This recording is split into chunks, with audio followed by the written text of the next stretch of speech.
मुमकिन को मुमकिन साथ बनाते बात हुए करने के लिए धन्यवाद।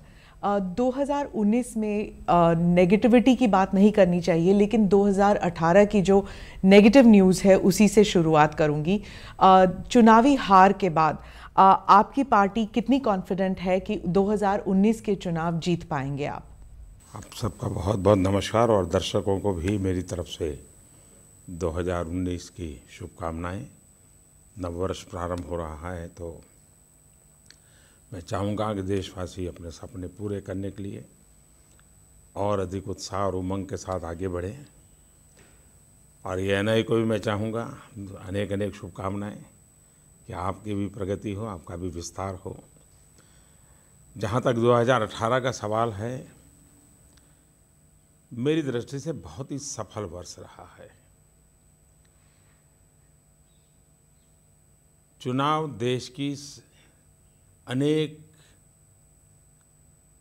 पहलुओं में से एक छोटा सा पहलू होता है, बाकी बहुत सारे होते हैं।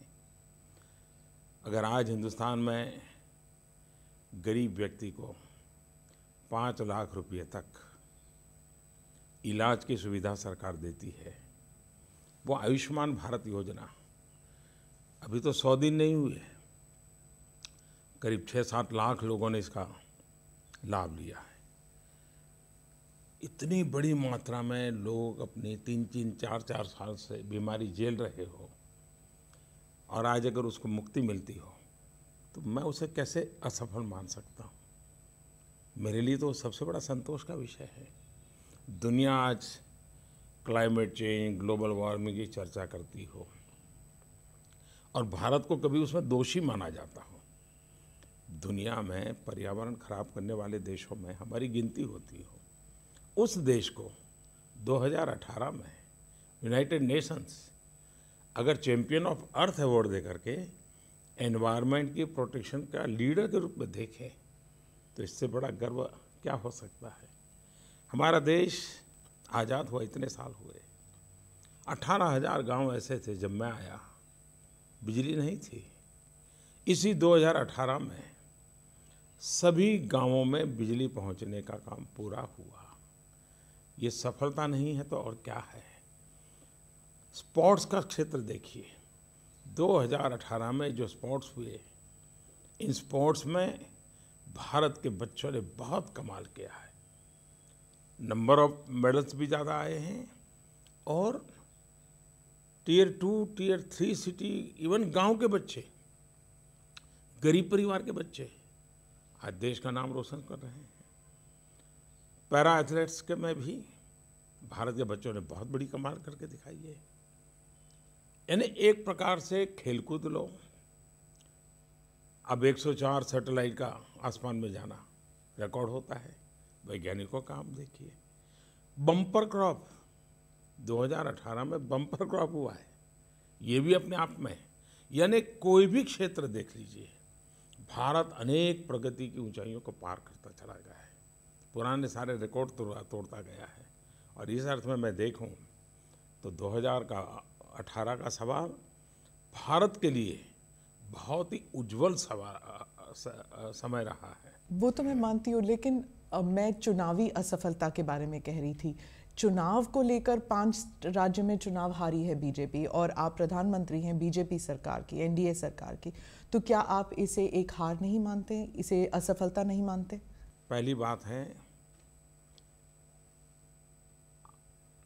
तेलंगाना और मिजोरम, वहाँ भारतीय जनता पार्टी सत्ता पर आएगी ऐसी बात न कोई सोचता था, न कोई कहता था, न बीजेपी कहती थी। जिन 3 राज्यों की आप चर्चा कर रही हैं, छत्तीसगढ़ में साफ साफ नतीजा आया जिसमें भारतीय जनता पार्टी का पराजय हुआ, लेकिन 2 राज्यों में हंग असेंबली बनी है। दूसरी बात है कि 15 साल की एंटी इनकम्बेंसी को लेकर के हमारे लोग मैदान में थे और स्वाभाविक है कि हमें जो कुछ भी कमी हुई है उसकी हम चर्चा भी कर रहे हैं और योजना भी कर रहे हैं। लेकिन उसके साथ साथ पिछले दिनों हरियाणा में स्थानीय स्वराज के चुनाव हुए सारे चुनाव हम जीत गए। त्रिपुरा के अंदर 90-95% विक्ट्री हमारी हुई। जम्मू कश्मीर में 74% पोलिंग हो और भारतीय जनता पार्टी और भारतीय जनता पार्टी के साथ जुड़े हुए लोग चुनाव जीत करके आ जाएं। सभी पंचायतों में 30-35 हज़ार लोग विजयी होकर के आए। जीत और हार यही एक मानदंड नहीं होता है। आप वोट शेयर और सीट के बारे में कह रहे थे। जहाँ जहाँ आपने कैंपेनिंग की इन इलेक्शंस में, वहाँ पर वोट शेयर जो है सीटों में तब्दील नहीं हुई और कुछ राजनीतिक विशेषज्ञ और मीडिया कह रहे हैं कि ऐसे लग रहा है जैसे मोदी वेव या मोदी मैजिक कम हो गया है या फिर नहीं के बराबर है। आप इसके बारे में क्या कहेंगे? मैं सबसे पहले इस बात को कहने वाले मित्रों का अभिनंदन करता हूँ, क्योंकि जब वो ये कहते हैं तो इस बात को स्वीकार करते हैं कि मोदी मैजिक नाम की कोई चीज़ है, मोदी लहर है, इस बात को वो स्वीकार कर रहे हैं। लेकिन साथ साथ ये भी देखिए, आप 2013-14 के कालखंड के अखबार निकाल दीजिए, टीवी डिबेट निकाल दीजिए, एक सेट ऑफ पर्सन्स है, कुछ निश्चित लोग हैं जो 2013-14 में भी बोलते थे कि लहर नहीं है, मोदी जीत नहीं सकते, मोदी आकर के कुछ नहीं कर सकते, मोदी, सारे उनके यही वही सेट ऑफ पर्सन्स, एक दो कम हुए हो, एक दो ज़्यादा हुए हो, अलग बात है, लेकिन मेन धारा वही है।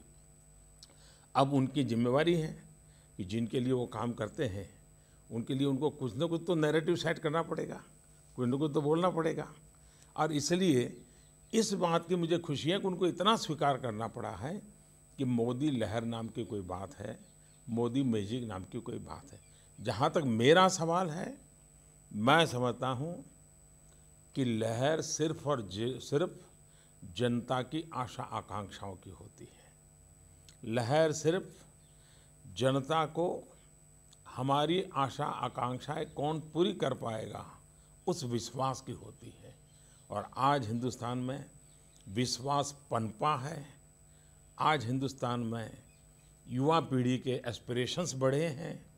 तो मैं समझता हूँ ये अपने आप में नया उमंग, नया उत्साह, नया विश्वास का वातावरण पैदा कर रहे हैं। पर ऑपोजिशन पार्टीज ये मान के चल रही है कि अगर मोदी वेव नहीं है या मोदी मैजिक कम हो गया है तो बीजेपी को 180 से कम मिलेगा, और 180 एक क्लब 180 ग्रुप है, तो वो एक एंटी मोदी या नॉन मोदी फैक्टर को लेकर चल रहे हैं।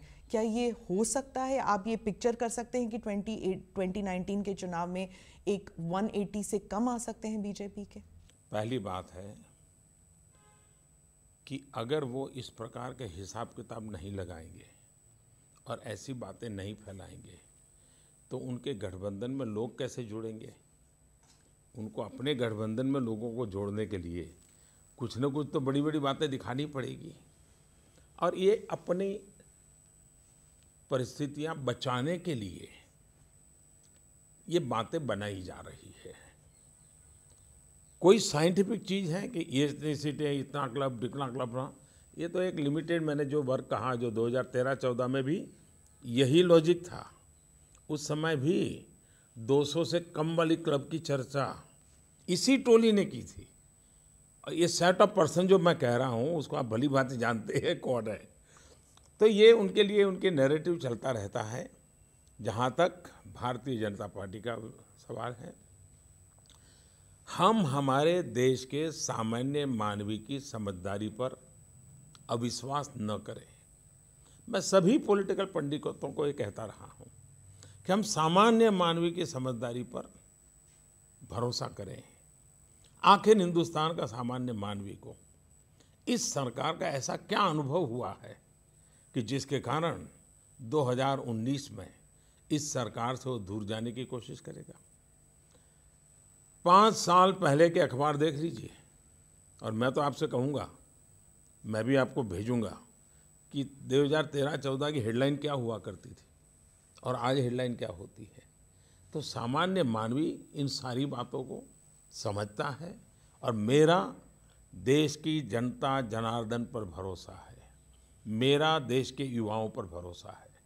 अगर आप, ठीक है, अगर उनके नैरेटिव पे ना जाएं, अगर आपके नैरेटिव पे जाएं, तो आप 2013 से आप आपके नैरेटिव में कांग्रेस मुक्त भारत कई बार आ चुका है, लेकिन जिस तरह नतीजे आ रहे हैं, सामान्य जो नागरिक है वो कांग्रेस को एक विकल्प, एक ऑप्शन मान रहा है। इसीलिए तो हिंदी हार्टलैंड में जहां आपकी इतनी जड़ स्ट्रांग थी, अब वहां पर कांग्रेस की सरकार आ गई है, तो कांग्रेस मुक्त भारत का जो गोल था आपका, वो तो साकार नहीं हो पा रहा।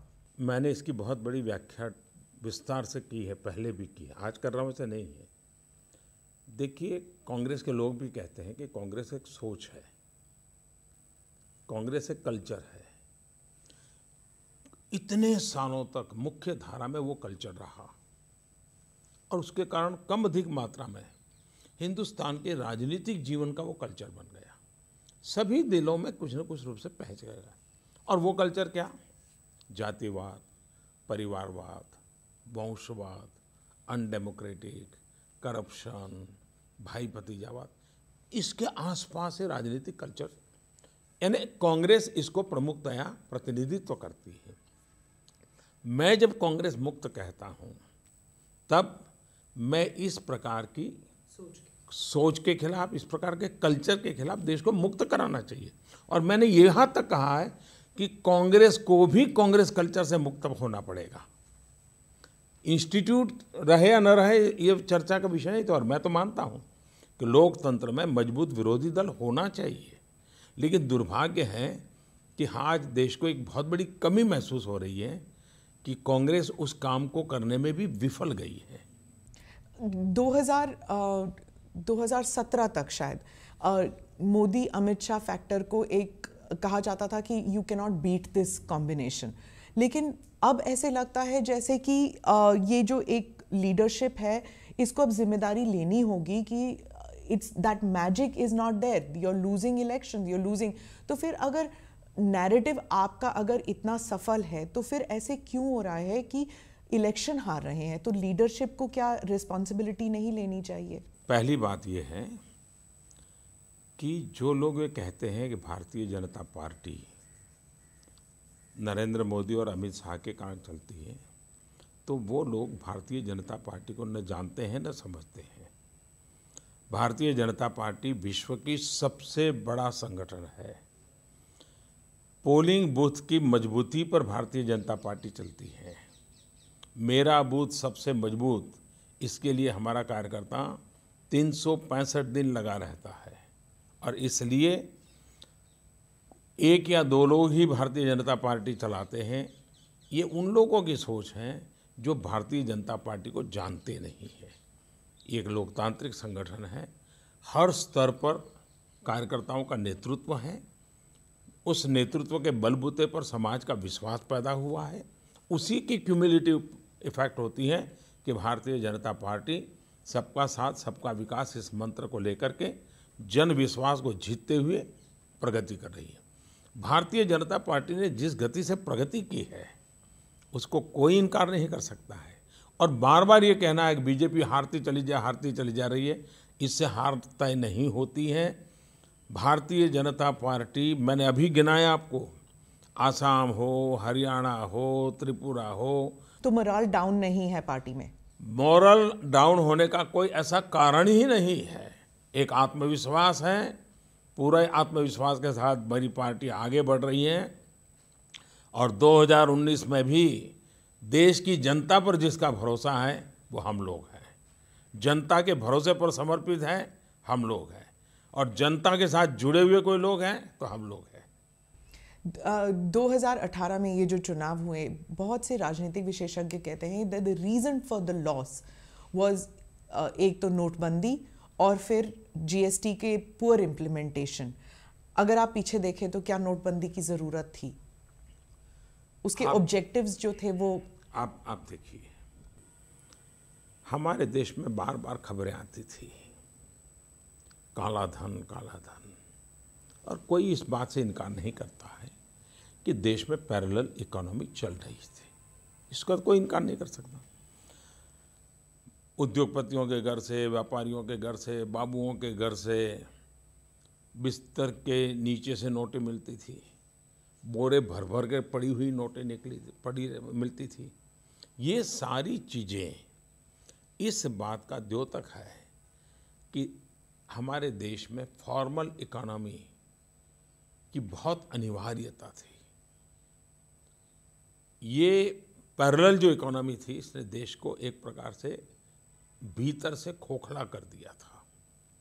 नोटबंदी ने सबसे बड़ा काम किया है और जो आने वाले दिनों में देश को बहुत ही मजबूती, आर्थिक रूप से मजबूती देने वाला है, और वो है ये जो बोरे भर भर करके नोटें पड़ी रहती थी, वो बैंकिंग व्यवस्था में आई है। दूसरा, आज आप नई पीढ़ी से बात करो, वो कहते भाई हमारे माँ बाप को जो करना पड़ा। उस ज़माने में शायद टैक्स रिजीम ऐसे थे, अब हम ईमानदारी से करना चाहते। एक ईमानदारी का माहौल बना है। दूसरा, आप पहले की तुलना में टैक्स नेट में जो संख्या थी वो बढ़ी है। इसको क्या कहेंगे? इसकी सफलता कहेंगे कि नहीं कहेंगे? आज लोगों को बैंकिंग सेक्टर के माध्यम से खुला काम करने का इच्छा जग रही है। इसको हम अच्छा मानेंगे कि नहीं मानेंगे? दूसरा, हमारे देश में करेंसी जीडीपी की तुलना में कम होती जा रही है। ये अपने आप में एक शुभ संकेत है। अदरवाइज जिस रूप से पहले चल रहा था उसी कम से चलता तो आज शायद हम इतनी बड़ी मात्रा में नोटों के ढेर होते हमारे देश में, शायद चीज़ें चलाना मुश्किल हो जाता। पर ऐसे झटका देने की ज़रूरत थी क्या? बात है, ये झटका नहीं है जी। 1 साल पहले हमने देश को कहा था कि ये एक व्यवस्था है, अगर आपके पास इस प्रकार का धन है तो आप जमा कराइए और उसमें से आपको इतना इतना दंड देना पड़ेगा, आपको मदद मिल जाएगी। लेकिन पहले की सरकारों की तरह उन्होंने सोचा मोदी भी ऐसा ही है, तो बहुत कम लोग आगे आए। ठीक है, अच्छी मात्रा में आए थे, फिर भी पहले की तुलना में ज़्यादा आए थे, फिर भी जो स्थिति थी उसकी तुलना में कम था। उसके बाद मैंने एक बार मीडिया के माध्यम से कहा था कि ये इसका फ़ायदा उठाइए, पार्लियामेंट में भी कहा था। अगर हम इसका फ़ायदा नहीं उठाते हैं तो परिस्थितियाँ ठीक करने के लिए हमको कोई कदम उठाने पड़ेंगे। ये रातों रात नहीं हुआ है जी, 1 साल भर ये प्रक्रिया चली है, बार बार कहा गया है, उसके बाद ये करना पड़ा है। और ये देश के स्वास्थ्य के लिए ये करना जरूरी था, आर्थिक स्वास्थ्य के लिए करना जरूरी था। जहाँ तक आर्थिक विकास का सवाल है, अब कोई भी व्यवस्था बदलते हैं तो इवन रेल भी जब पटरी बदलती है तो स्पीड थोड़ी कम होती है। हम इसका बात का इनकार नहीं करते हैं। इवन मनमोहन सिंह जी जब प्रधानमंत्री थे, वह फाइनेंस मिनिस्टर थे, अब जब इकोनॉमिक रिफॉर्म हुए थे हमारे देश में, आपको मालूम है जीडीपी कितना गिर गया था, ग्रोथ कितना गिर गया था, करीब करीब 2% के भी नीचे आ गया था, क्योंकि एक बदलाव आया था। तो बदलाव के कारण, लेकिन बाद में स्थिति संभलती चली गई।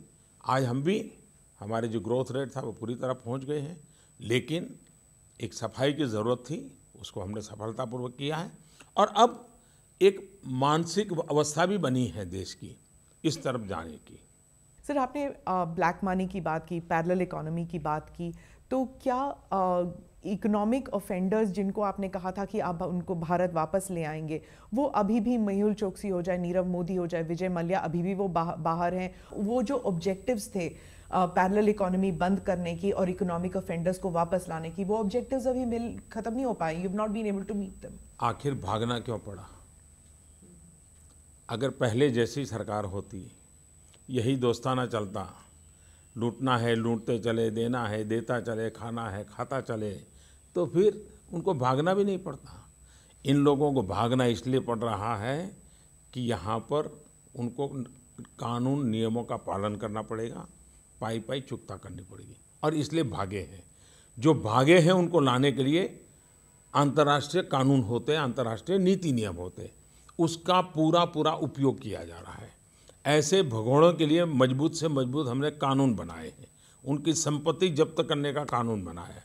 इतना ही नहीं, विदेशों में उनकी संपत्ति है तो उसको भी जब्त करने का कानून बनाया है।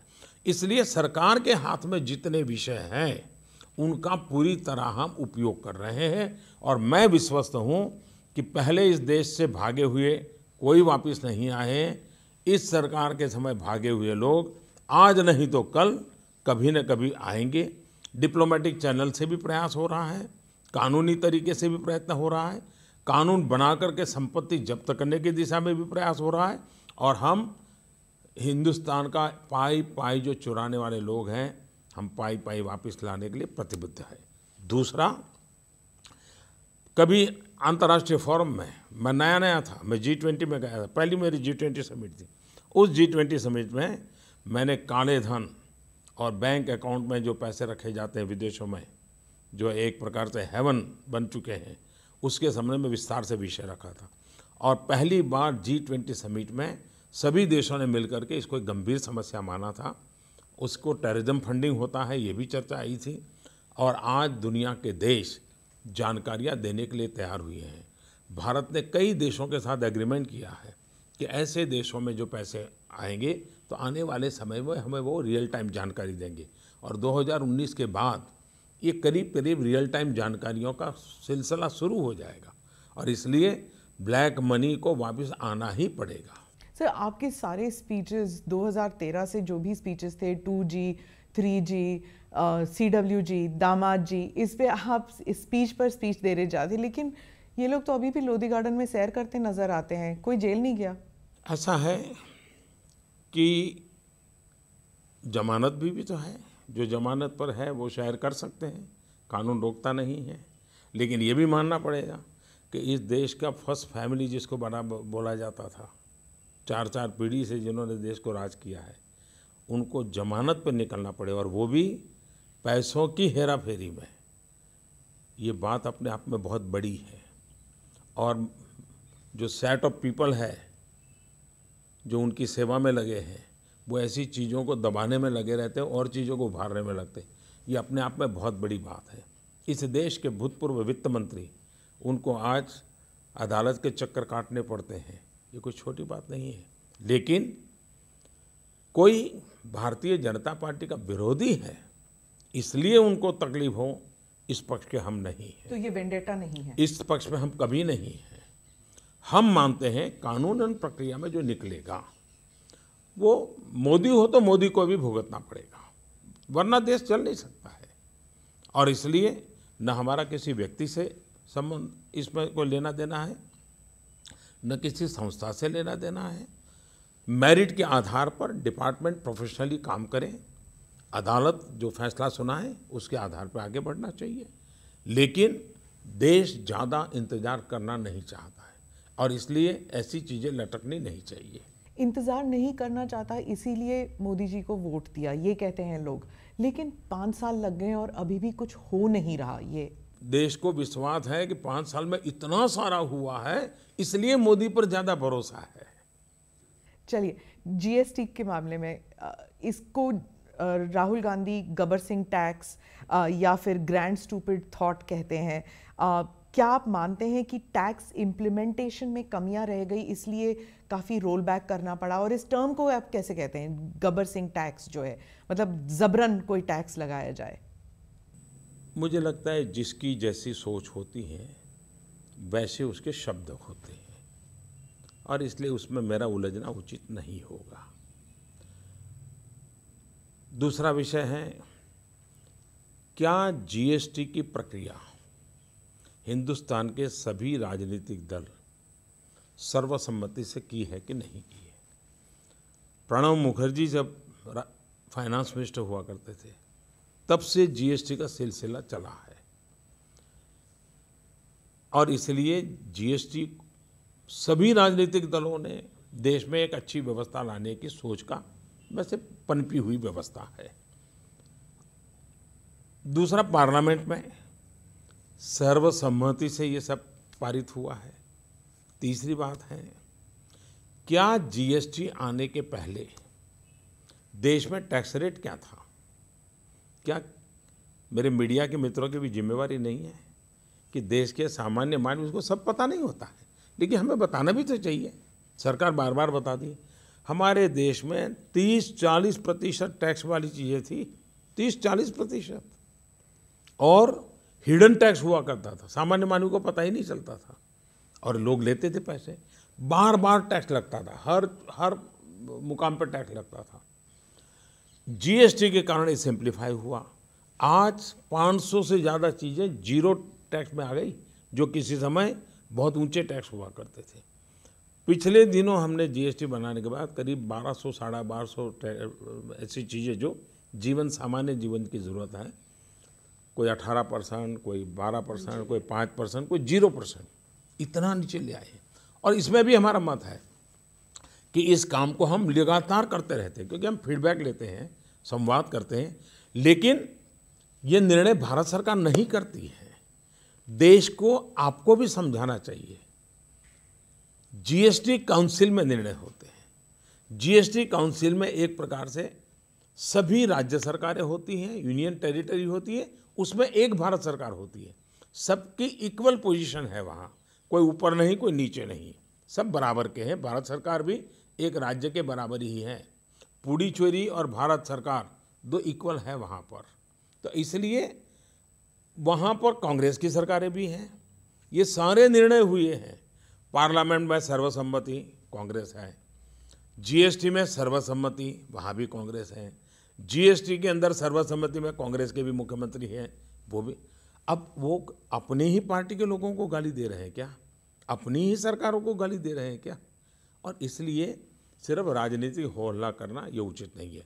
जहाँ तक जीएसटी एक नई व्यवस्था है, कोई ये दावा नहीं कर सकता है कि भारत जैसे विशाल देश, आपने देखा होगा हर राज्य का जब बजट आता है और टैक्सेस के संबंध में जो बात घोषित होती है, उसके बाद उस राज्य में बहुत हो हल्ला होता है और सरकार राज्य में जो घोषित करती है 5-6 फिर उसमें ऊपर नीचे करना पड़ता है और जब बजट फाइनल पास होता है तो उसमें वो छुट्टी दे देते हैं।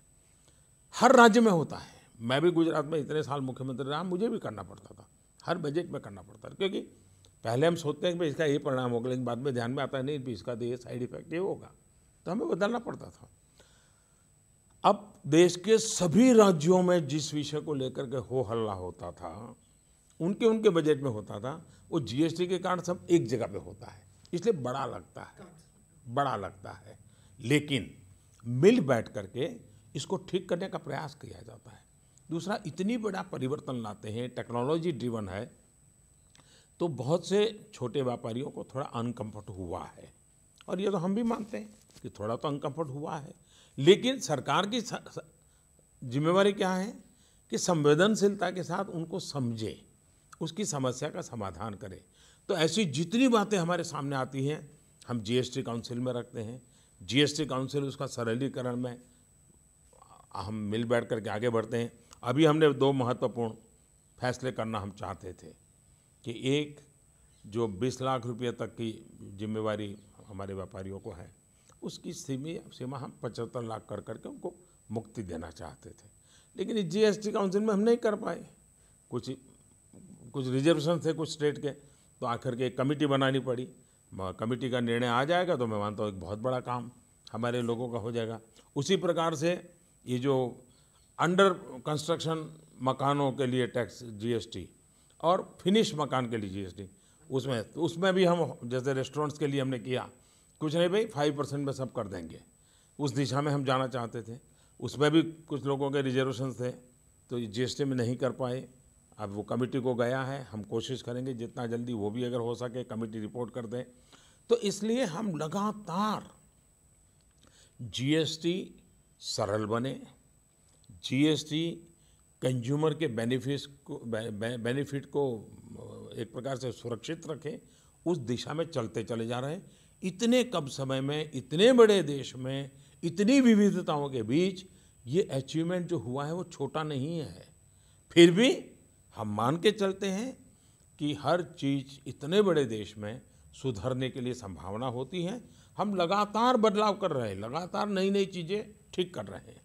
सर, आपका जो एक लॉयल कमिटेड वोटर बेस जो है वो है व्यापारी, वर्किंग क्लास, मिडिल क्लास। आपने पुडुचेरी का जिक्र किया, वो जो जैन साहब जिसने वो सवाल पूछे थे वो भी वही मिडिल क्लास वर्किंग क्लास व्यापारी था, और वो भी वही सवाल पूछ रहा था कि हम मिडिल क्लास लोग जो है टैक्स भरते रहते हैं लेकिन हमें कुछ राहत नहीं मिलता। क्या मिडिल क्लास के लिए आपके पास कुछ है जिससे उन्हें राहत मिल जाए? पहली बात है, मिडिल क्लास के विषय में हमारी सोच हमें बदलनी पड़ेगी। मिडिल क्लास कभी भी किसी की दयादान पर जीने के स्वभाव का नहीं है।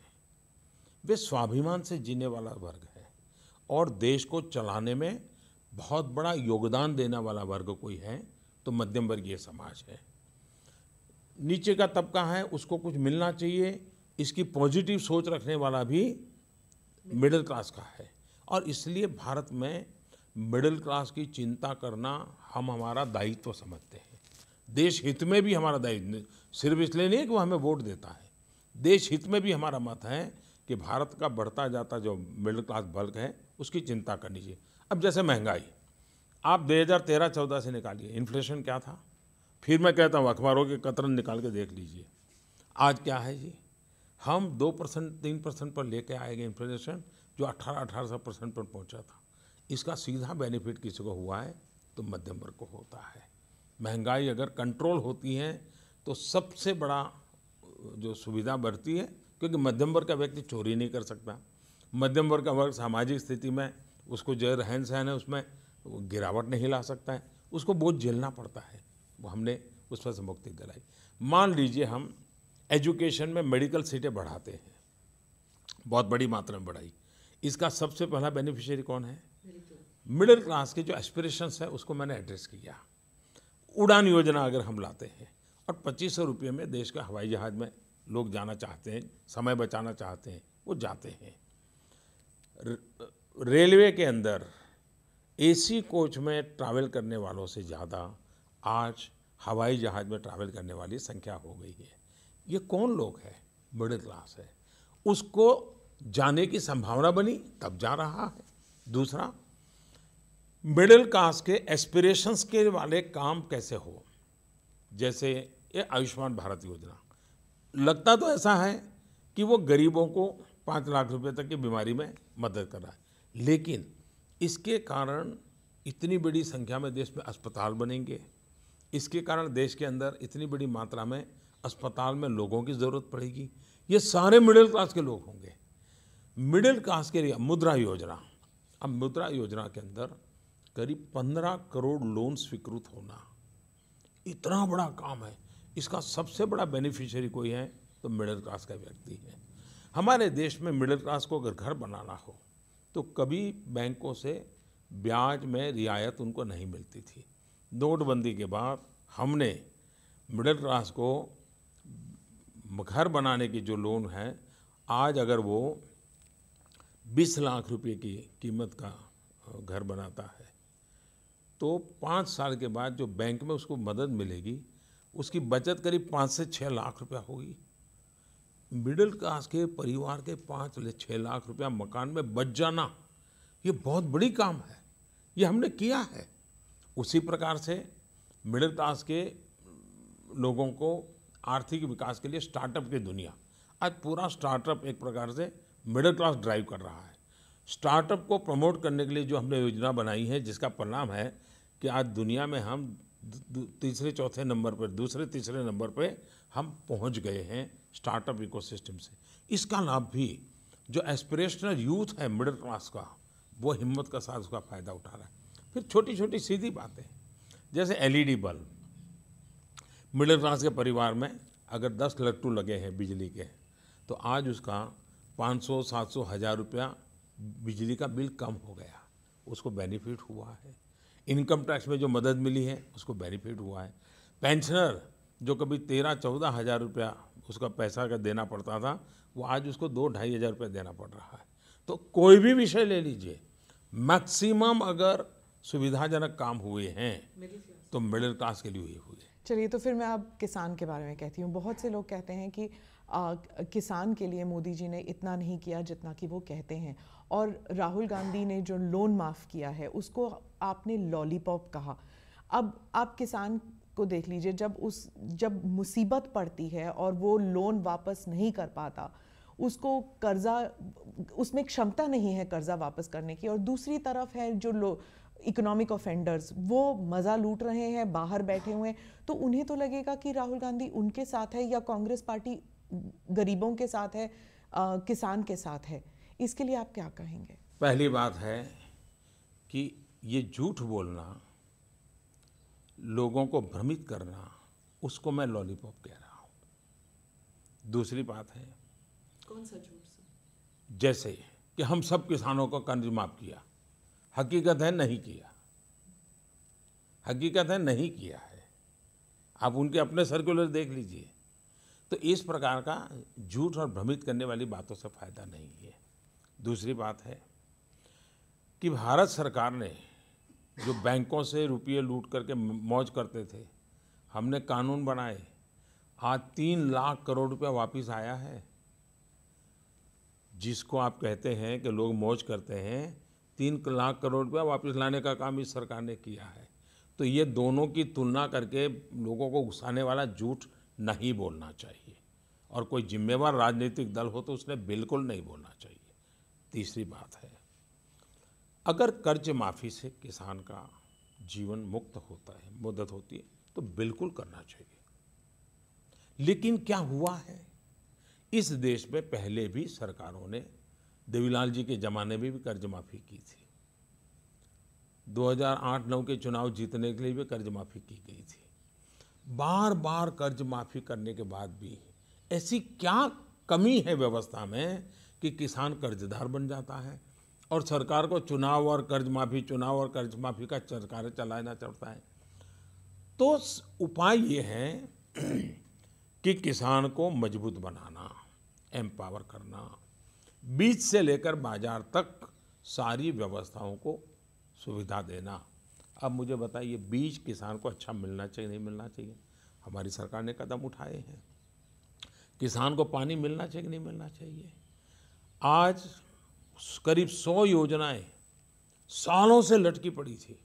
सिंचाई योजनाओं को हमने प्राथमिकता, लाखों करोड़ों रुपया लगाया है और उसको हमने किसान को पानी पहुंचाने का काम किया। चुनाव जीतने के लिए सिंचाई की क्या जरूरत थी? वो लाखों करोड़ रुपए में ऐसे ही कह देता माफ कर। वो तो आपने बहुत सारे स्कीम्स किए हैं, जैसे जो आप अपने कैंपेन स्पीचेस में कहते हैं, या आपके वैसे भी स्पीच, सॉइल कार्ड, यूरिया, ये सब आप स्पीचेस में कहते हैं, लेकिन जब एक्चुअली फार्मर को कर्ज के तले दबा रहता है, यही मैं तब वो कहता क्या करें? यही तो मैं कह रहा हूँ, जरा उस तक पहुँचने के लिए पूरा कीजिए ना आप। यानी हम जो कर रहे हैं वो तो यूं ऐसे थोड़ा चलता है जी। मेरा कहना है, किसान को कर्ज होता क्यों है, उसकी समस्याओं का समाधान कर, सही कर्ज में हमें ये स्थिति बनानी चाहिए कि उसको कर्ज हो नहीं, ये हमने स्थिति बनानी चाहिए। हम सॉइल हेल्थ कार्ड दिया, किसान की लागत कम हुई, जो फालतू दवाई डालता था, फालतू फर्टिलाइजर डालता था, उसको लगा भी जरूर, जो उसकी फसल के लिए ज़मीन ठीक नहीं थे लेकिन पड़ोसी करता है वो करता है, सॉइल हेल्थ के कारण उसको समझ आने लगी है। 2 क्रॉप के बीच में एक और क्रॉप लिया जा सकता है, उसको समझ आने लगी है। पल्सिस में कभी जाता नहीं था, जो कम लागत वाली है, आज पल्सिस में वो जा रहा है। तो उसी का परिणाम है कि फसल ज़्यादा पैदा हुई है। लेकिन उत्पादन के बाद वैल्यू एडिशन, हमने बहुत बड़ा अभियान चलाया है किसान योजना के द्वारा, और उसमें हम फूड प्रोसेसिंग, वैल्यू एडिशन, उस पर काम कर रहे हैं। हमारे यहाँ कोल्ड स्टोरेज की चेन बनाने की दिशा में हम बहुत तेज़ी से काम कर रहे हैं। वेयर हाउसिंग को बनाने के लिए हम बहुत तेज़ी से काम कर रहे हैं। ट्रांसपोर्टेशन, हमारे देश में ऐसी गलती होती थी कि जहाँ चावल पैदा होता है वहाँ का चावल वहाँ पहुँचाने के बजाय वो कहीं और ले जाते थे। जहाँ चावल दूसरी जगह पर कम पैदा होता है वहाँ से उठा करके यहाँ ले आते थे, रेलवे का खर्चा करके लगाते थे। हमने जोनिंग करने का प्रयास किया कि पहले जहाँ उत्पादन होता है और वहाँ जो ज़रूरियात है वो वहीं पहले पूरा करो, ताकि ये वायर एंड टेयर बढ़ता न चला जाए। तो ऐसी छोटी छोटी चीज़ें इतनी की हैं कि जिसका परिणाम है अब किसान को हमने अन्नदाता से ज़्यादा जोड़ करके अब ऊर्जादाता भी बनाना चाहते हैं। हम चाहते हैं वो अपने खेत में फसल के सिवाय के समय पर सोलार पैनल से बिजली पैदा करें, बिजली दें। हम सोलार पंप दे रहे हैं ताकि बिजली का बिल ना आए, वो सोलार पंप से अपनी खेती करें, उसकी कॉस्ट कम हो। दूसरा एमएसपी, किसानों की कई सालों से मांग थी कि भाई स्वामीनाथन कमीशन को लागू करके 1.5 गुना लागत का एमएसपी दिया जाए। 22 फसलों में हमने ये निर्णय कर लिया। अगर 2007 में जब ये स्वामीनाथन कमीशन का रिपोर्ट आया, उन्होंने एमएसपी लागू कर दिया होता तो धीरे धीरे वो व्यवस्था परफेक्ट बन गई होती और किसान कर्जदार नहीं हुआ होता। लेकिन वो करने के बजाय चुनाव जीतने के रास्ते खोजना। तीसरी बात है, हम देश के किसानों को समझाना, ये मीडिया की भी जिम्मेवारी है। क्या कर्ज माफी करके किन किसानों को फायदा होता है, कितने किसानों को फायदा होता है। देश का बहुत कम वर्ग ऐसा है जो बैंकों से लोन लेता है। ज़्यादातर किसान साहूकार के पास से लोन लेता है, और ये जब सरकार योजना बनाती है तो उसमें वो किसान नहीं आता है। जो किसान को मरना पड़ रहा है वो इस व्यवस्था का हिस्सा नहीं है, वो उससे बाहर है। और इसलिए ये सिर्फ चुनावी स्टंट किए जा रहे हैं। फिर भी अगर राज्य सरकारें करती हैं तो हम उनको रोकते नहीं हैं। हमने किसी राज्य सरकार को नहीं रोका है, कुछ भाजपा सरकारों ने भी किया है। तो जिस राज्य की जैसी सुविधा होगी वो करेंगे, हम किसी को रोकते नहीं हैं। लेकिन इस समस्या का समाधान दूर करने के लिए भारत सरकार कमिटेड है, किसानों की ताकत बढ़ाने के लिए कमिटेड है, किसानों की समस्याओं का समाधान करने के लिए कमिटेड है, और इसके लिए किसानों को एम्पावर करने के लिए जितने कदम उठाए जा सकते हैं उसको पूरी तरह उठाने का हम प्रयास कर रहे हैं। अगर मैं अब एक इशू पर बात करूं जो आपके पार्टी के बारे में है, आपके पार्टी के जो वर्कर्स हैं, पार्टी हमेशा लीडर्स हो या वर्कर्स हो, एक इमोटिव इशू हो रहा है अयोध्या में राम टेम्पल का मसला। अब उसको लेकर जैसे आपने ट्रिपल तलाक में आप ऑर्डिनेंस ले आए, तो राम मंदिर को लेकर ऑर्डिनेंस लाना क्या इज इट अ प्रॉब्लम? नहीं ला सकते हैं? राम मंदिर अभी तक सिर्फ इमोटिव इशू ही क्यों बन के रह गया है? देखिए, ट्रिपल तलाक का ऑर्डिनेंस सुप्रीम कोर्ट के जजमेंट आने के बाद लाया गया है। सुप्रीम कोर्ट के जजमेंट के पहले नहीं लाया गया है, और सुप्रीम कोर्ट के जजमेंट के प्रकाश में लाया गया है। और इसलिए हमने, भारतीय जनता पार्टी ने अपने मैनिफेस्टो में भी कहा है कि संविधान की मर्यादाओं में हम इसका समाधान करेंगे। इस बात का कोई इनकार नहीं कर सकता है कि आज़ादी के 70 साल बाद सरकारों में बैठे हुए लोगों ने इस मसले को रोकने के लिए भरपूर प्रयास किया है। आज भी मामला सुप्रीम कोर्ट में है। एक प्रकार से पूर्णता के किनारे पर आकर के बैठा हुआ है।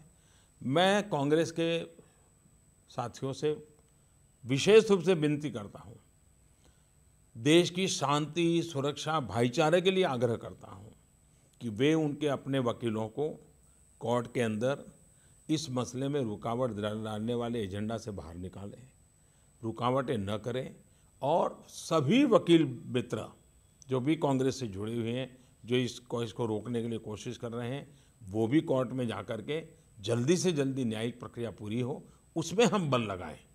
तो सिर्फ एक नेशनल कंसेंसस के द्वारा ही बन सकता है? मैं जो कहता हूं, कोर्ट के अंदर कांग्रेस के वकील जो अड़ंगे डालते हैं वो बंद हो, न्याय की प्रक्रिया को न्याय के तरीके से चलने दिया जाए, उसको राजनीति के तराजू से न तोला जाए, और मामला न्यायपालिका में है उसको पूर्ण किया जाए। न्यायपालिका से आने के बाद सरकार की जिम्मेवारी जहां शुरू होती है, हम पूरी तरह प्रयास करने के लिए तैयार हैं। सर, आपने नेशनल सिक्योरिटी, सुरक्षा के मामले में बात की, तो उसमें काउस को लेकर, गाय को लेकर जो लिंचिंग हो रही है, कांग्रेस पार्टी और बुद्धिजीवी, और यहाँ तक कर कि अब नसीरुद्दीन शाह खुद कह रहे हैं कि मुसलमान जो है वो अपने आप को महफूज नहीं समझता हिंदुस्तान में, और अब इमरान खान कह रहे हैं कि वो भारत के प्रधानमंत्री को सिखाएंगे कि माइनॉरिटी से कैसे सलूक किया जाता है। तो आपका स्लोगन था सबका साथ सबका विकास, तो अब आप बताइए कि ये इनसिक्योरिटी मुसलमानों में क्यों है, और इसके लिए आप एक एम्पैथी क्यों नहीं आ रही बीजेपी के लीडर्स से? पहली बात है कि ऐसी कोई भी घटना सभ्य समाज को शोभा नहीं देती है।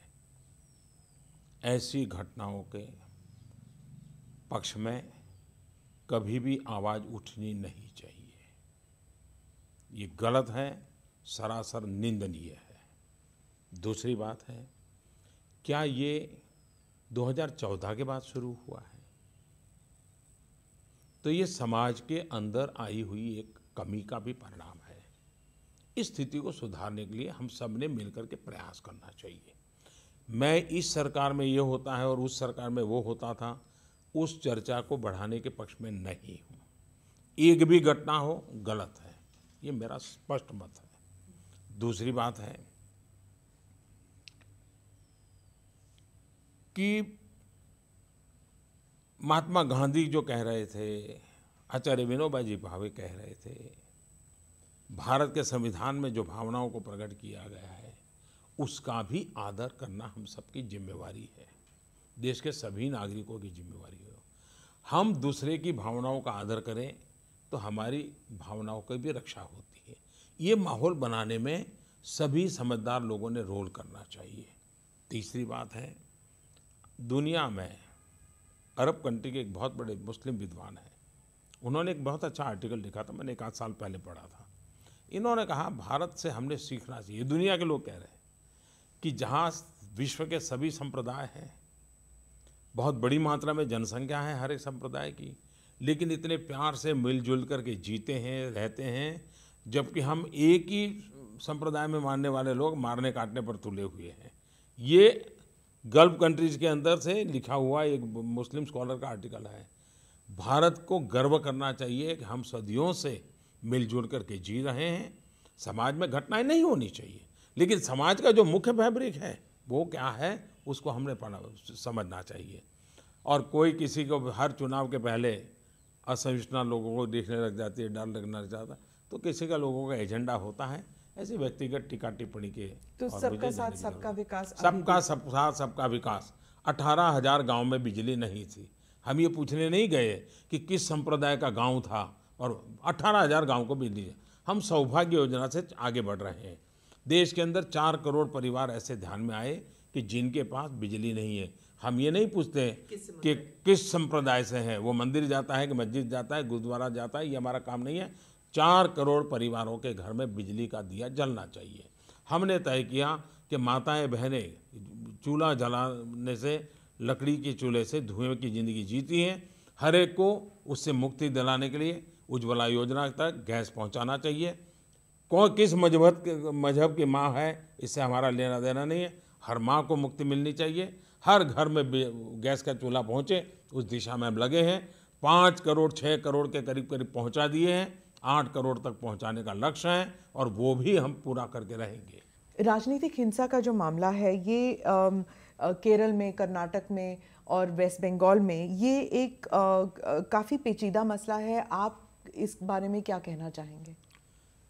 ये बहुत बड़ा दुर्भाग्य है कि लोकतंत्र में विरोधियों की आवाज़ दबाने के लिए से कोई भी कृत्य कहीं पर भी होता है। देश के प्रधानमंत्री के तौर पर, भारतीय जनता पार्टी के कार्यकर्ता के तौर पर मैं इसकी घोर निंदा करता हूँ।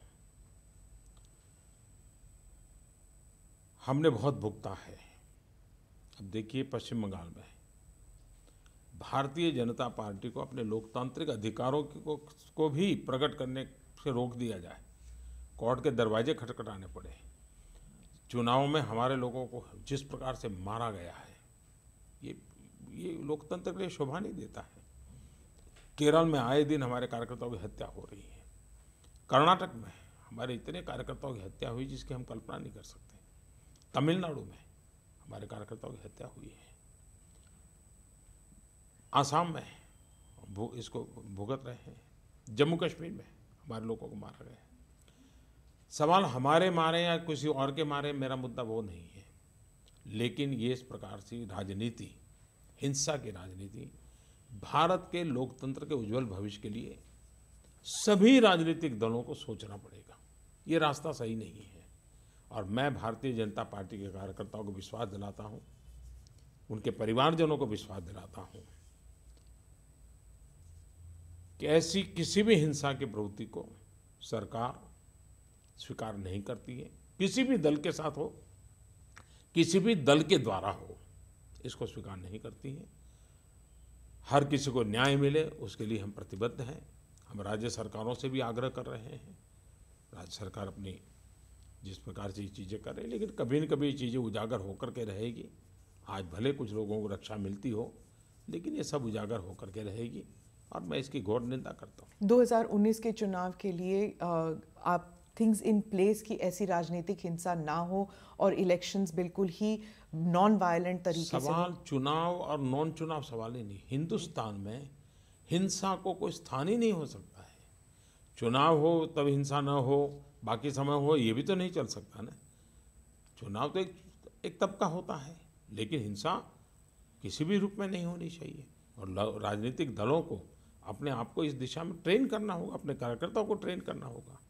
आपके ये जो progressive ideas, progressive thoughts, actions जो हैं, इसमें ट्रिपल तलाक ऑर्डिनेंस भी शामिल है। आप औरतों के लिए, मुस्लिम औरतों के लिए आप खड़े हुए, आपने कहा आप उन्हें मेन स्ट्रीम में लाना चाहते हैं, लेकिन जब सबरीमला का इशू आ जाता है, वहाँ सबरीमलाई में आपकी पार्टी कन्वेंशन, ट्रेडिशन, कस्टम्स उसमें फंस जाते हैं।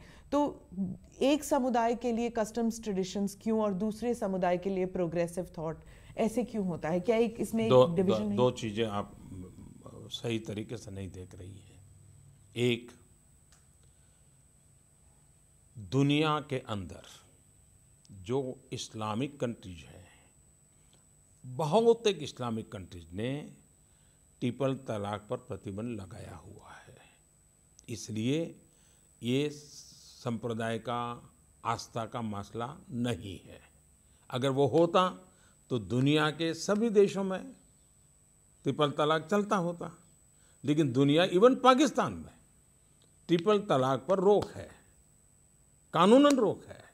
इसका मतलब हुआ कि ये जेंडर इक्वलिटी का मसला बनता है, सामाजिक न्याय का मसला बनता है, ये धार्मिक आस्था का नहीं बनता है। तो दोनों को अलग कीजिए। दूसरा, भारत इस मत का है और भारत स्वभाव से इस मत का है कि सभी को समान हक मिलना चाहिए। हिंदुस्तान में कुछ मंदिर ऐसे भी हैं जिसके मंदिर की अपनी मान्यता है, एक छोटे से दायरे में, कि भाई यहाँ पुरुष नहीं जा सकते, और पुरुष नहीं जाते हैं। कुछ मंदिर हैं जहाँ ये है। तो इसमें सुप्रीम कोर्ट की जो महिला जज का जजमेंट है, उसको बारीकी से पढ़ने की ज़रूरत है। इसको किसी राजनीतिक दल को एट्रीब्यूट करने की आवश्यकता नहीं है। उन्होंने एक महिला के नाते भी समस्या को देख करके उसके सुझाव दिए हैं। कभी न कभी उस पर भी चर्चा होनी चाहिए।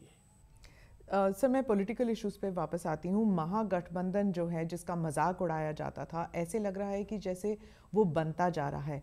लेकिन चंद्रबाबू नायडू कहते हैं कि जो केसीआर का जो गठबंधन बन रहा है, उसका समर्थन मोदी जी दे रहे हैं। तो इसमें आप बता सकते हैं, क्लैरिटी दे सकते हैं, क्या आप केसीआर के गठबंधन को समर्थन दे रहे हैं? मेरे ध्यान में कोई आया नहीं है कि अभी केसीआर का कोई गठबंधन बना है और बन रहा है। मेरे ध्यान में नहीं आया, और मेरा इतना अज्ञान हो तो संभव नहीं है।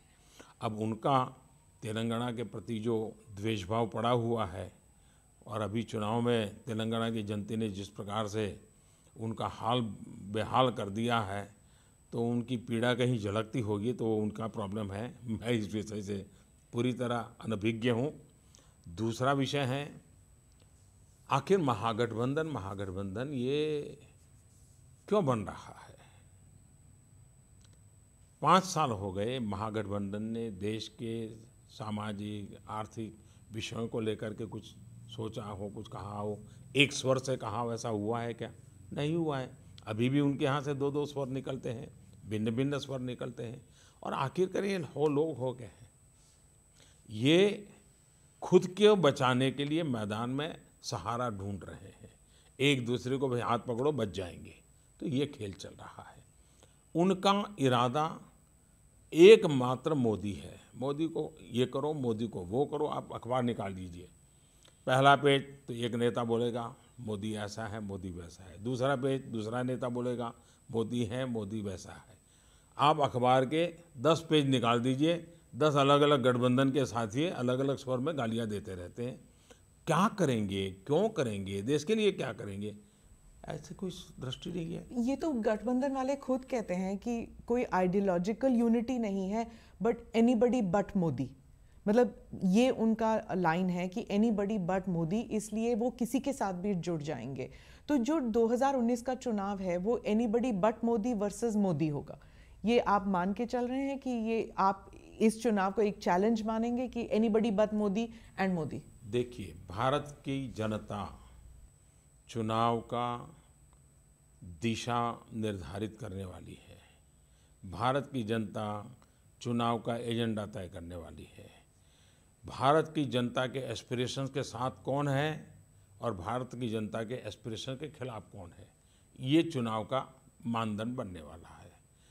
देश की जनता जानती है कि ये पहले डिसेंट्रलाइज करप्शन था, जो राज्यों में बैठे थे वो राज्यों को लूटते थे, जो सेंटर में बैठे थे सेंटर को लूटते थे।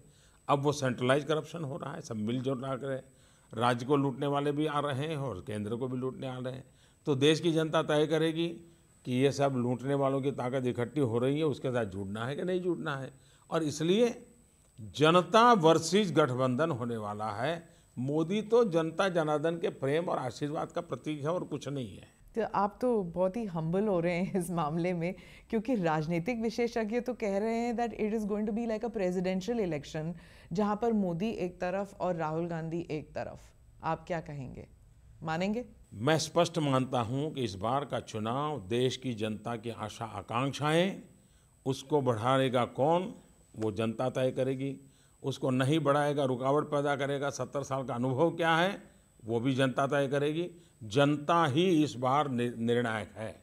तो आप कह रहे हैं आइडियाज़ और एजेंडा ये इशू होगा, और अगर आइडियाज़ और एजेंडा अगर मान के चले तो क्या एनडीए और एलाइज को जोड़ सकती है अपने गुट में? मायावती लगातार जुड़ रहे हैं।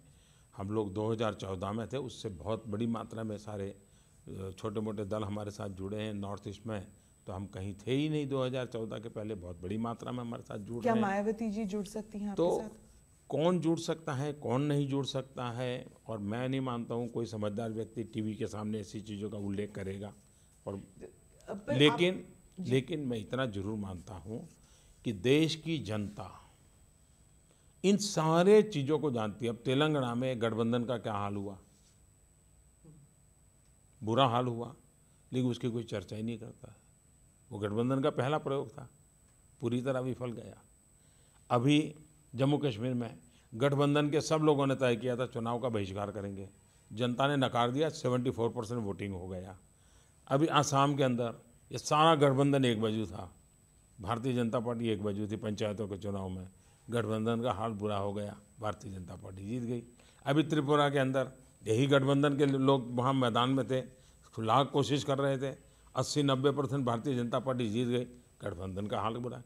तो ऊपर ये नेता मिल जाएं अपने सुरक्षा के लिए, तो इसका मतलब ये नहीं जनता जुड़ जाती है। लेकिन आप भी अपने एलाइज को अपने साथ नहीं रख पा रहे हैं। उद्धव ठाकरे जो हैं वो भी चौकीदार चोर है जैसे लफ्ज़ का इस्तेमाल कर रहे हैं, जो राहुल गांधी ने उसे पॉपुलर किया हुआ है। तो ऐसे में आपको नहीं लगता कि आपके एलाइज इस वक्त चुनावी रिजल्ट्स देखकर थोड़ा सा मसल फ्लेक्सिंग कर रहे हैं? देखिए, हमें पूर्ण बहुमत मिला, लेकिन हमने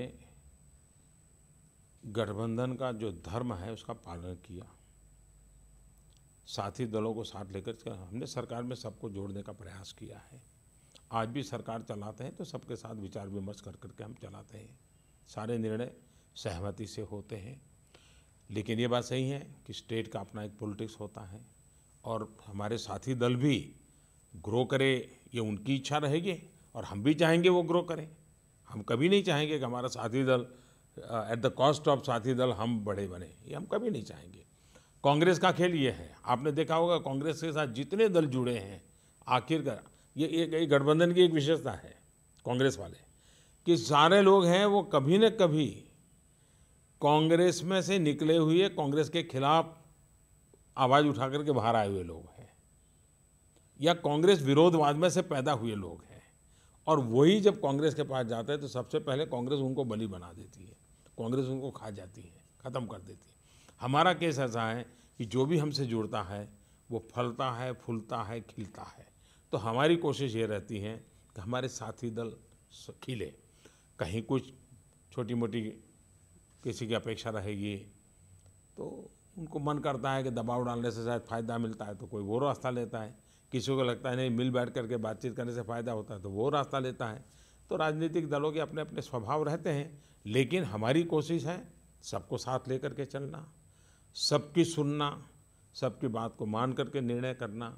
और देश में ये जो एक कल्चर बना है जिसमें हमने रीजनल एस्पिरेशंस को महत्व देना ही होगा, और मैं इसमें कमिटेड हूँ। रीजनल एस्पिरेशंस को नकार करके देश नहीं चलाया जा क्योंकि आप चीफ मिनिस्टर रह चुके हैं इसलिए। क्योंकि मैं इसका महात्म्य समझता हूँ और इसलिए भारतीय जनता पार्टी ज़्यादा सफल है इन सारी चीज़ों में। आपने इतने विजिट्स किए दक्षिण भारत, लेकिन बीजेपी का फुटप्रिंट दक्षिण भारत में अभी तक नहीं हो पाया है और अब तो सिर्फ 5 महीने रहते हैं चुनाव के लिए। क्या यहाँ पर अलायंसेस बनाएंगे? क्या रजनीकांत, कमला हासन किसी के साथ जुड़कर आप अपना फुटप्रिंट बढ़ाएंगे दक्षिण भारत में? पहली बात है तो एक तो ये जो भ्रम पैदा किए गए हैं ना, ये 30 साल पहले जो बातें बोली जाती हैं आज भी वो डायलॉग चल रहे रहते हैं। मैं चाहूँगा कि मीडिया वर्ल्ड अपने नैरेटिव के संबंध में सोचे। जैसे सालों से कहते हैं कि भारतीय जनता पार्टी जाने उत्तर भारतीय हिंदी भाषी, हम गोवा में सरकार में, हम गुजरात में सरकार में, हम महाराष्ट्र में सरकार में, हम कभी कर्नाटक में सरकार में, तो ये लॉजिक कहाँ बैठता है जी? हम दक्षिण में है, इसलिए ये प्रकार का लॉजिक ठीक नहीं है।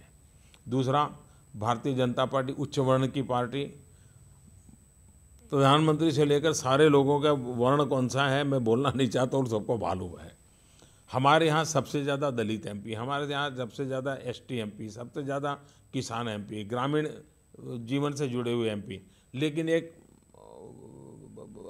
प्रकार का बना दिया गया कि ये होता है। फिर बना दिया गया हम शहरी पार्टी। रियलिटी है कि इतना बड़ा पार्टी शहरी होता तो हम तो सिमट के रहते, हम तो शहर के भी हैं, गांव के भी हैं, हम ऊपर के समाज से भी जुड़े हैं, हम नीचे के समाज से भी जुड़े हैं।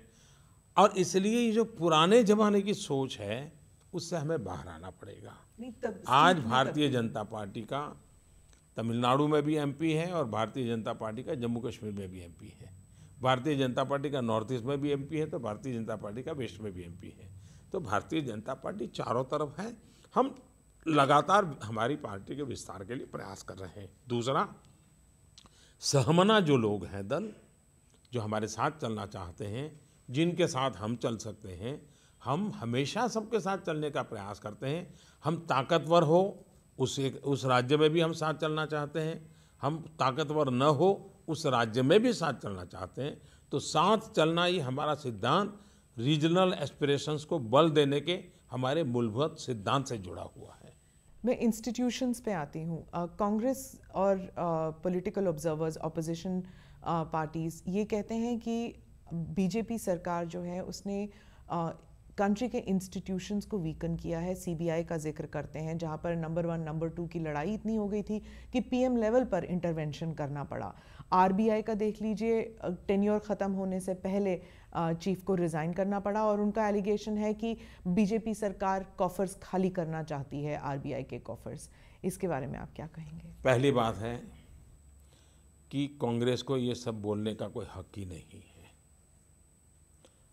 प्रधानमंत्री और पीएमओ को हो, उसके खिलाफ आपने एनएसी बना दिया था।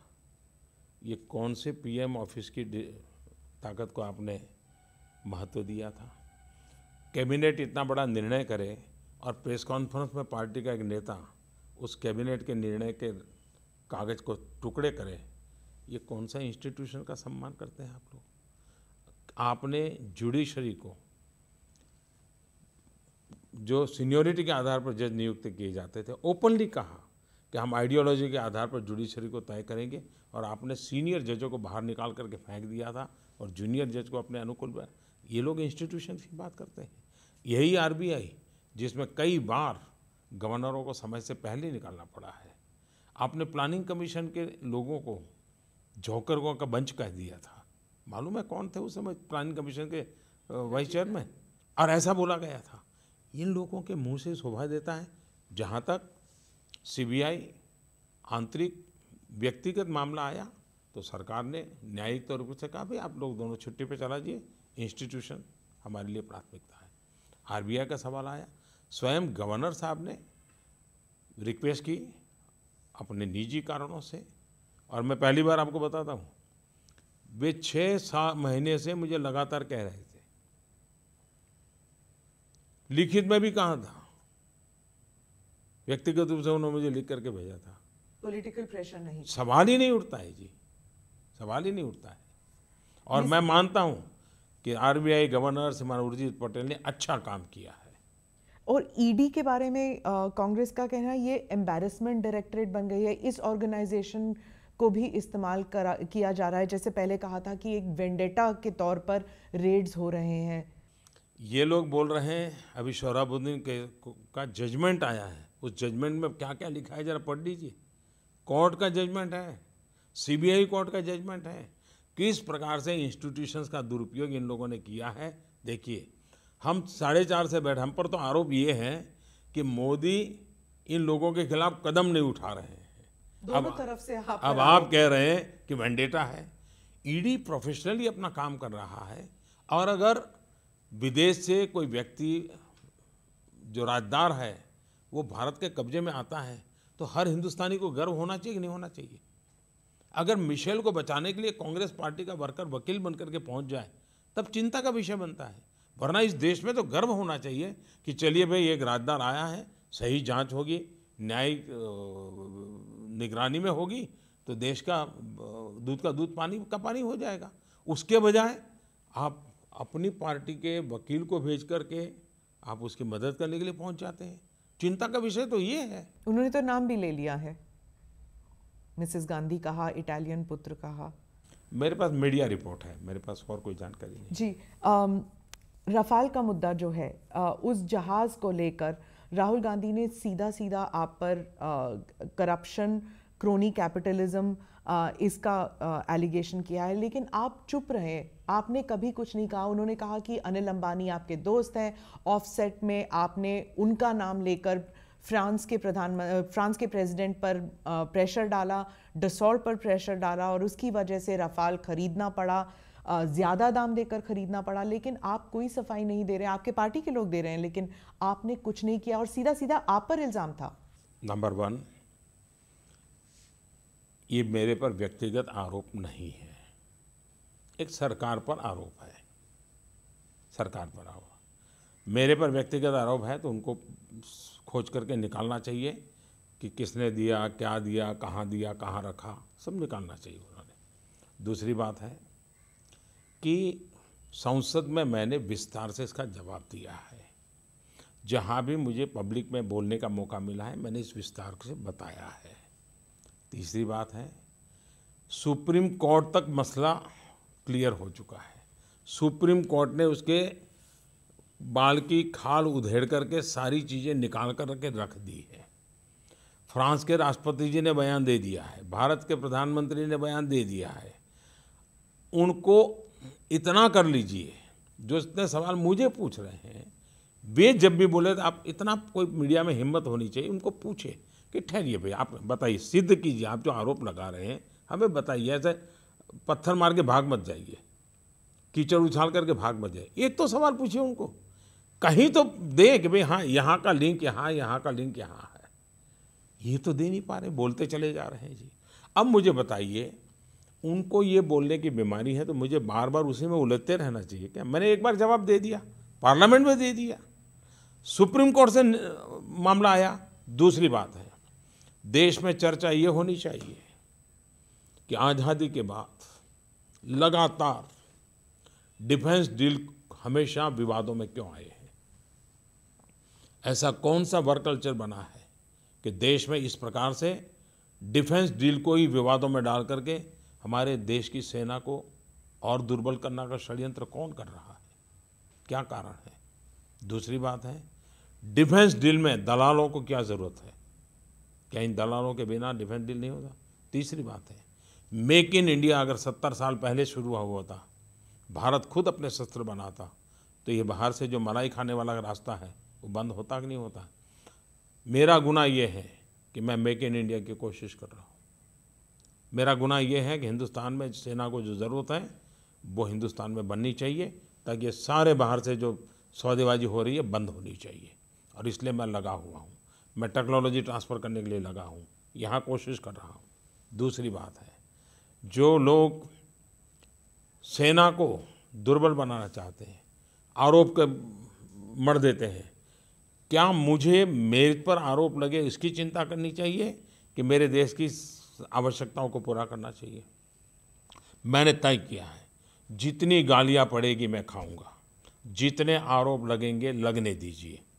मैं ईमानदारी के रास्ते पर चलूँगा, राष्ट्र रक्षा को प्राथमिकता देते हुए चलूँगा। मैं मेरे सेना के जवानों को उनके नसीब पर नहीं छोड़ूंगा। उनकी जो भी रिक्वायरमेंट है उसको खरीदना पड़ेगा तो प्रक्रियाओं को तेज गति से चला करके करूंगा। मुझ पर आरोप होते रहेंगे तो भी करूंगा, क्योंकि मैं ईमानदारी और सत्य के साथ जीने वाला इंसान हूं। इसलिए झूठे आरोपों से डर करके मैं मेरे देश की सेना को दुर्बल नहीं कर सकता हूं। मैं मेरे देश की सेना को निहत्थी नहीं कर सकता हूं। देश को जो आवश्यकता है वो मिलना चाहिए। सेना की बात चल रही है तो मैं सर्जिकल स्ट्राइक्स पे आती हूँ। जब सर्जिकल स्ट्राइक्स हुए उसके बाद बहुत से पूर्व सैनिक जो हैं उन्होंने कहा कि सर्जिकल स्ट्राइक्स का राजनीतिकरण नहीं होना चाहिए था, लेकिन हर इलेक्शन में जो उसके बाद जो इलेक्शन हुए हैं बीजेपी उसे एक सक्सेस और एक पॉलिटिकल तौर पर उसका इस्तेमाल कर रही है। क्या ये गलत है? पहली बात है कि मैं स्वयं इस मत का हूँ कि सर्जिकल स्ट्राइक का राजनीतिकरण नहीं होना चाहिए, उसमें तो कोई विवाद ही नहीं है। लेकिन जब सर्जिकल स्ट्राइक हुआ तो किसी सरकार के मंत्री ने बयान नहीं दिया है, न प्रधानमंत्री ने बयान दिया है। सेना के अफसर ने देश को जानकारी दी और वो भी इन्फॉर्मेशन दी है। और वो इन्फॉर्मेशन यहाँ दी इतना नहीं, टेलीफोन करके पाकिस्तान को भी बताया गया था। और जब तक पाकिस्तान को सूचित नहीं किया तब तक हिंदुस्तान के मीडिया को भी नहीं बताया गया था। और सेना ने खुद ने आकर के अपना एक डिटेल रिपोर्ट दिया था, वहीं बात समाप्त हो गई थी। लेकिन देश का दुर्भाग्य है कि उसी दिन पॉलिटिकल पार्टी के कुछ लीडरों ने सर्जिकल स्ट्राइक पर शक खड़ा किया। पाकिस्तान के लिए तो इस प्रकार से बोलना जरूरी था क्योंकि उनको वहाँ मोरल टकाए रखने के लिए आवश्यक था। लेकिन जो बात पाकिस्तान बोल रहा था वो हमारे देश के लोग बोल रहे थे। अपने बात को वजन देने के लिए उदाहरण भी पाकिस्तान का दे रहे थे। राजनीतिकरण वहीं से शुरू हुआ। आपने देश की सेना के लिए अनाप शनाप शब्द बोले, और मैं मानता हूँ कि जिन्होंने इस प्रकार से देश की सेना पर इस प्रकार के आशंकाएं की हैं, सर्जिकल स्ट्राइक पर आशंकाएं की और पहले ही दिन बयानबाजी कर करके इस प्रकार से उसको रौंद डालने की कोशिश की, वो गलत हुआ है। और इसलिए मैं स्पष्ट मत कहूँ कि इसका कतई राजनीतिकरण नहीं होना चाहिए। दूसरी बात है, सैन्य का गौरव करना उतना ही जरूरी होता है, सैन्य के पराक्रम का वर्णन करना उतना ही जरूर होता है। देश के प्रधानमंत्री के नाते, देश की सरकार के नाते और देश के नागरिक के नाते हम सबका दायित्व बनता है कि 62 के लड़ाई में भी हमारे सेना का पराक्रम हो तो उसका जिक्र करना चाहिए, सर्जिकल स्ट्राइक में हमारे सेना का पराक्रम हो तो उसका भी जिक्र करना चाहिए। देश के जीने मरने वाले लोगों के गौरवगान अगर हम नहीं करेंगे तो कौन करेगा? तो गौरवगान को राजनीतिकरण कहना अनुचित है। सर, सर्जिकल स्ट्राइक्स, ये सवाल मैं पूछ रही हूँ, पता नहीं जवाब आप देंगे कि नहीं। जो सर्जिकल स्ट्राइक्स जिस दिन हुआ तो कहा जाता है कि आपको लाइव इन्फॉर्मेशन दिया जा रहा था, आपको स्टेप बाय स्टेप पता था कि क्या हो रहा है। उस वक्त आप क्या सोच रहे थे? क्योंकि ये संभव था कि सर्जिकल स्ट्राइक ऑपरेशन सक्सेसफुल ना हो, तब उसकी जिम्मेदारी भी आप पर होती कि एक बॉच्ड स्ट्राइक है।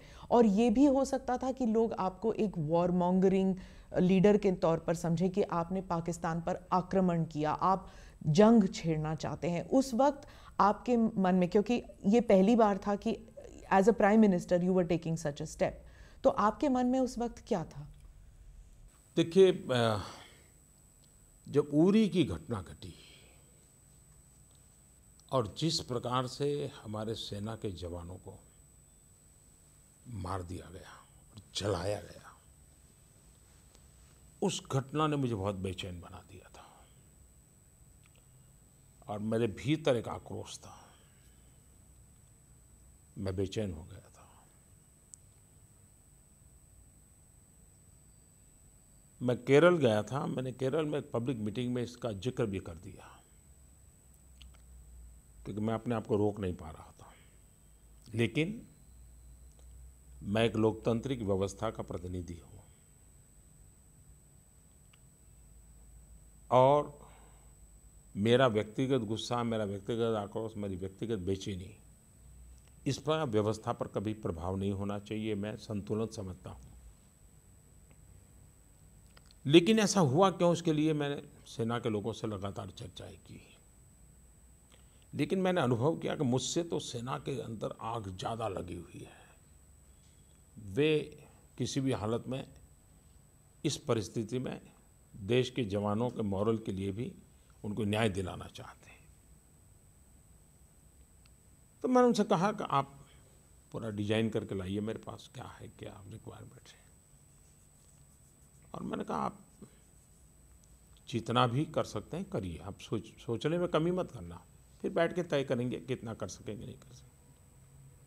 मैंने उनको खुली छूट दी, उन्होंने पूरा प्लान किया, वो लेके आए मेरे पास। 2 बार हमको डेट बदलनी पड़ी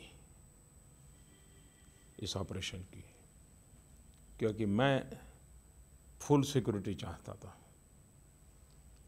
आखिरकार ऑपरेशन तय हुआ। मैं जानता हूं कि ये बहुत बड़ा रिस्क था, और रिस्क मुझे राजनीतिक फायदे और नुकसान वाला रिस्क मैं कभी सोचता नहीं हूं। मेरे जवान,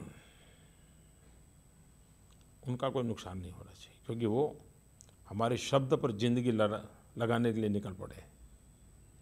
तो उसके लिए जो कुछ भी साधनों की ज़रूरत थी, उसको भी कुछ साधन भी जुटाए गए ताकि कोई तकलीफ ना हो।